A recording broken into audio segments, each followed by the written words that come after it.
জিলহজের প্রথম 10 দিনের আমল, ইবাদত, নেকামল, ভালো কাজ, এটা আল্লাহর কাছে এত প্রিয়, অন্য কোন সময়ের আমল ইবাদত, অন্য কোন দিনের আমল ইবাদত আল্লাহর কাছে এত প্রিয় না। কি করব আমরা কোরআন এবং হাদিসের আলোকে 11টি আমলের কথা বলতে পারি। এই 11টি আমল এই দশকের জন্য খাস, স্পেশাল। আমরা কোরআন এবং হাদিসের আলোকে 11টি আমলের কথা বলতে পারি। এই 11টি আমল এই দশকের জন্য খাস, স্পেশাল। নাম্বার 1 নম্বর এই দশকের আমল হলো বেশি বেশি আল্লাহর জিকির করা। কি করা? বেশি বেশি আল্লাহ জিকির করা।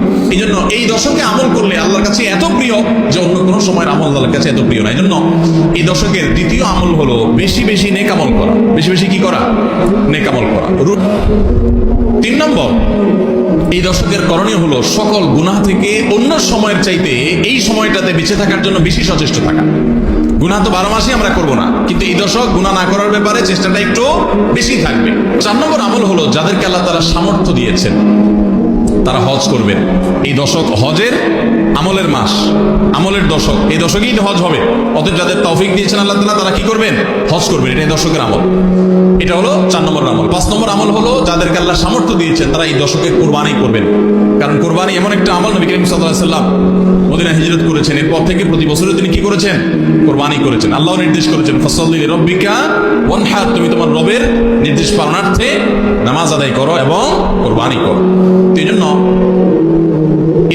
ঈদুল আজহা অর্থাৎ এই জিলহজের প্রথম দশকের শেষ দিন অর্থাৎ 10ম দিনে কোরবানির আমলটা করা, এটা যাদের সামর্থ্য আছে তাদের জন্য প্রযোজ্য। এই দশকের একটা আমল হলো কি করা?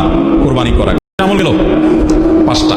6 নম্বর হলো যাদের কোরবানি করার ইচ্ছা আছে তারা জিলহজের চাঁদ ওঠার আগে আগে জিলকদ মাসের শেষ দিনের মধ্যে তাদের হাতের নখ, চুল, গোফ, অবাঞ্ছিত লোম এগুলো সব কেটে পরিষ্কার করে ফেলবেন এবং এই দশক আর সেগুলোতে হাত দিবেন না। কোরবানি করে তারপরে সেগুলো পরিষ্কার করতে চাইলে করবেন, এই দশকে আর হাত দিবেন না। নবী সাল্লাল্লাহু আলাইহি ওয়াসাল্লাম বলেছেন মান আরাদা আন ইউদাহিয়া ফালা ইয়াখুয মিন শারিহি ওয়া আযফারিহি শাইআ, যে ব্যক্তি কুরবানি করার এরাদা করেছে, নিয়ত করেছে, সেজন্য তার চুল, নখ এগুলো না কাটে। ওই 10 দিন জিলহজের চাঁদ উঠছে আর কাটবেন না, চাঁদ উঠার আগে আগে কেটে ফেলবেন এবং কোরবানির পর্যায়ে কাটবেন। এই 10 দিন বিরত থাকা।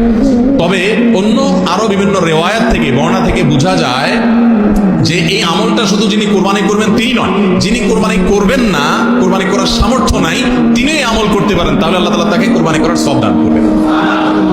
7 নম্বর আমল হলো এই দশকে বেশি বেশি